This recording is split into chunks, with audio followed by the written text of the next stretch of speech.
سکندر اور دیوار یاجوج ماجوج۔ اب یہاں ایک اور الجھن پیدا ہوتی ہے کہ اس دیوار کو تعمیر کس نے کی؟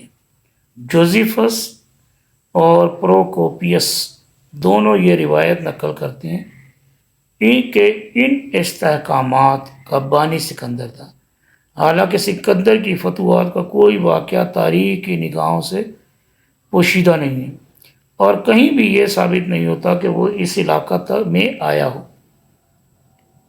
یا یہاں کوئی جنگ کی ہو۔ موجودہ زمانے کے ایک امریکن مورخ mister A V Williams Jackson, professor Columbia University نے اس علاقہ کی سیاحت کی ہے اور اس کی ایک تفصیلی حالات اپنے سفر نامہ میں بیان کی ہیں۔ وہ جب اس الجھن کا کوئی جواب تلاش نہ کر سکے تو انہوں نے اس مسئلے کا جواب کچھ اس طرح سے دیا کہ ہو سکتا ہے کہ سکندر کے کسی جنرل نے یہ استحکامات تعمیر کیے ہوں۔ جب سکندر آیا ہی نہیں، اس کا جنرل نہیں آیا، جب زبردستی سکندر کی طرف منسوب کر دیں تو یہ طریقہ کار غلط ہے۔ ہاں البتہ یہ ضرور ہے کہ درہ داریال کے استحکامات کو بعد میں ساسانی فرما رواؤں نے اور زیادہ وسیع اور مکمل کر دیا، چونکہ ابتدائی تعمیر سکندر کے عہد کی تھی، اس لیے سکندر کی طرف منسوب ہو گئی۔ لیکن جب سکندر کی تمام مہمات اور اس کے کیے ہوئے تمام کام خود اس کے عہد میں اس کے ساتھیوں نے قلم بند کر دیے ہیں اور ان میں کہیں بھی کاکیشیا کے استحکامات کی تعمیر کا اشارہ نہیں ملتا، کیا ایسا ہو سکتا ہے کہ اتنی اہم دیوار کی تعمیر اگر سکندر نے خود کروائی ہو یا اپنے جنرلوں کے ذریعے سے کروائی ہو تو وہ قلم بند ہونے سے رہ گئی ہو؟ پھر کیوں کر ممکن ہے کہ اس طرح کی توجیحات بقابل اطمینان تسلیم کر لی جائے؟ اس طرح کے غیر معمولی استحکامات تو تبھی تعمیر کیے جاتے ہیں جب امن و امان کا سنگین مسئلہ ہو یا اسے بیرونی حملہ آوروں کے حملوں کا خطرہ ہو۔ لیکن سکندر کو اپنی تمام فتوحات میں اس طرح کی کوئی ضرورت پیش نہیں آئی۔ اس زمانے میں یہ علاقہ ایران کی قدیم شہنشاہیت کے ماتحت تھا۔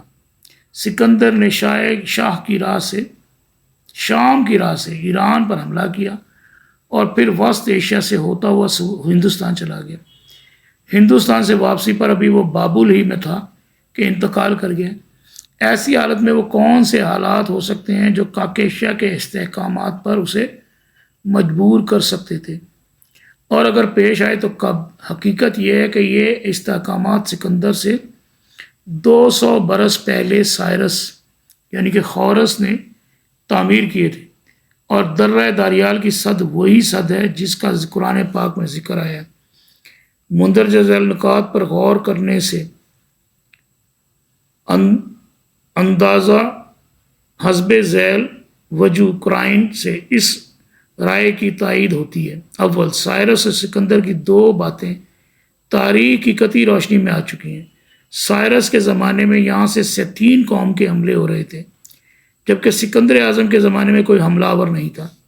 سائرس کی نسبت ہیروڈوٹس اور زینوفون کی شہادت موجود ہے کہ فتح لیڈیا کے بعد اس نے سیتھین قوم کے سرحدی حملوں کی روک تھام کی۔ سکندر کی نسبت کوئی ایسی شہادت موجود نہیں۔ ان دو باتوں کے جمع کرنے سے جو تاریخی ثبوت ملتا ہے وہ یہی ہے کہ سد سائرس خورس نے تعمیر کی ہوگی، نہ کہ سکندر کے حکم سے اس کے کسی افسر نے۔ دوم، پروکوپیس کے علاوہ دوسرے مورخین نے بھی اس کا ذکر کیا، مثلا ٹیچس اور لیڈیس نے وہ ہمیں بتلاتے ہیں کہ رومی اسے کاپین پورٹا کے نام سے پکارتے، یعنی باب کاسپین، لیکن اس طرف کوئی اشارہ نہیں کرتے کہ یہ سکندر کے عہد کی تعمیر ہے۔ سوئم ایک اور بڑی مضبوط شہادت موجود ہے جو سائرس کی طرف اشارہ کرتی ہے، اور وہ ارمنی نوشتوں کی شہادت ہے جو کافی نزدیک کی تاریخ ہے اور ایک مقامی شہادت ہے۔ ارمنی زبان میں اس کا قدیم نام پھاک کورائی اور کاپان کورائی چلا آتا ہے۔ دونوں ناموں کا مطلب یہ ہے کہ کور کا درہ۔ اب یہاں سوال یہ پیدا ہوتا ہے کہ کور، مندرجہ بالا نام میں یہ کور سے کیا مراد ہے؟ یا یہ کور کون ہے؟ کہیں یہ گورش کی بدلی ہوئی شکل تو نہیں جو سائرس کا اصلی نام تھا، جیسا کہ دارہ کے کتبہ استخر میں پڑھا جا چکا ہے۔ پروفیسر جیکسن اس ارمنی نام کا ذکر کرتے ہیں، لیکن وہ گور کا تلفظ سور کرتے ہیں اور پھر اسے عربی کے نام سول کا ماخذ قرار دیتے ہیں، اور اس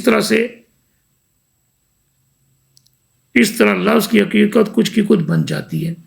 اس علاقے کی دیواروں کے معاملے میں اب ایک سوال اور غور طلب ہے، اور وہ یہ کہ ذوالقرنین نے جو سد تعمیر کی تھی وہ درہ داریال کی سد ہے یا دربند کی دیوار؟ یہ دونوں اسی نے تعمیر کروائی تھی۔ قرآن پاک میں ہے کہ ذوالقرنین دو پہاڑی دیواروں کے درمیان پہنچا، وہاں پر اس نے آہنی تختیوں سے کام لیا، اس نے درمیان کا حصہ پاٹ کر برابر کر دیا، یعنی کوئی درہ تھا۔ اس کے علاوہ اس نے پگھلا ہوا تانبا بھی استعمال کیا۔ تعمیر کی یہ تمام خصوصیات کسی نہ کسی طرح بھی دربند کی دیوار پر صادق نہیں آتی۔